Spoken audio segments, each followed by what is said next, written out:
menyaksikan Flash Report bersama saya Gabriela Claudia dan inilah Flash Report edisi hari ini selengkapnya.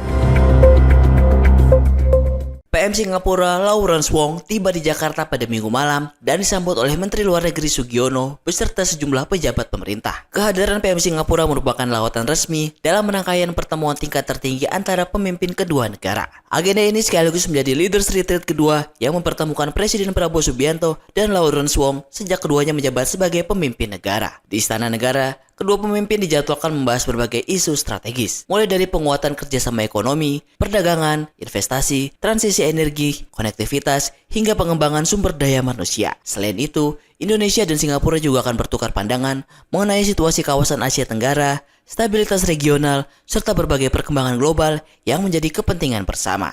Leaders Retreat merupakan mekanisme pertemuan bilateral tahunan tertinggi yang melibatkan kepala pemerintah dan para menteri dari kedua negara. Forum ini digunakan untuk mengevaluasi implementasi berbagai kesepakatan yang telah dicapai sebelumnya, termasuk hasil pertemuan di Singapura pada tahun lalu, serta menetapkan arah kerjasama strategis ke depan. Hubungan Indonesia dan Singapura selama ini dikenal sangat erat, terutama di bidang perdagangan, investasi, keuangan, pertahanan, hingga perkembangan kawasan ekonomi. Pemerintah kedua negara berharap pertemuan kali ini mampu menghasilkan langkah-langkah konkret yang memberikan manfaat langsung bagi masyarakat dan memperkuat kemitraan strategis jangka panjang. Pertemuan Presiden Prabowo Subianto dan PM Lawrence Wong menegaskan bahwa Indonesia dan Singapura tetap menempatkan hubungan bilateral sebagai salah satu pilar penting stabilitas dan pertumbuhan ekonomi di kawasan Asia Tenggara. Melalui dialog tingkat tinggi ini, dua negara diharapkan mampu memperluas kerjasama yang lebih produktif dan menjawab berbagai tantangan regional maupun global secara bersama. Tim Liputan, Eljon Media melaporkan.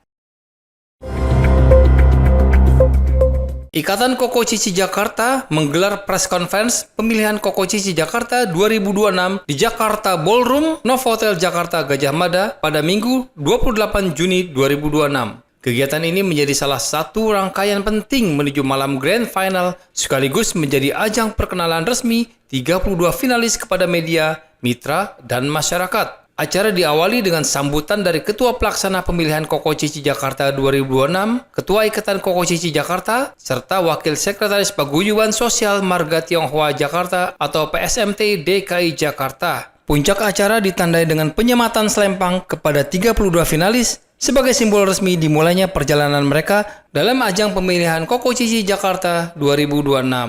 Masing-masing finalis kemudian menyampaikan perkenalan singkat mengenai latar belakang, pengalaman, serta motivasi mereka untuk berkontribusi dalam pelestarian budaya dan pengembangan kota Jakarta.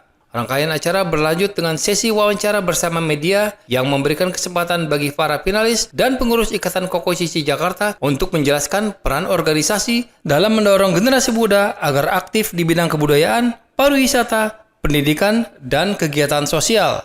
Ketua Ikatan Koko Cici Jakarta, Tita Nikolim, menyatakan melalui press conference ini, masyarakat diharapkan dapat mengenal lebih dekat sosok-sosok generasi muda yang akan menjadi representasi pelestarian budaya Tionghoa di DKI Jakarta. Selain mengikuti press conference, para finalis juga menjalani sesi photoshoot dan video shoot resmi di Chandranaya, salah satu bangunan cagar budaya yang menjadi ikon warisan Tionghoa di Jakarta. Dokumentasi tersebut akan digunakan sebagai materi publikasi resmi pemilihan Koko Cici Jakarta 2026. Sementara itu, Ketua Pelaksana Pemilihan Koko Cici Jakarta 2026, Elisa, mengungkapkan bahwa foto resmi para finalis akan dirilis pada 30 Juni 2026 bersama dengan dibukanya voting untuk menentukan Koko Jakarta Favorit 2026 dan Cici Jakarta Favorit 2026. Melalui rangkaian kegiatan ini, Koko Cici Jakarta berharap para finalis dapat menjadi representasi generasi muda yang berprestasi, berwawasan budaya, serta mampu memberikan kontribusi nyata bagi kemajuan pariwisata, pendidikan, dan kehidupan sosial di Jakarta. Tim Liputan, Eljon Media melaporkan. Demikian Flash Report kali ini. Ikuti terus berita terkini seputar pariwisata, bisnis, dan investasi di eljonnews.com. Jangan lupa follow Instagram @eljonnews, @eljontv.official. Saya Gabriela Claudia, sampai jumpa.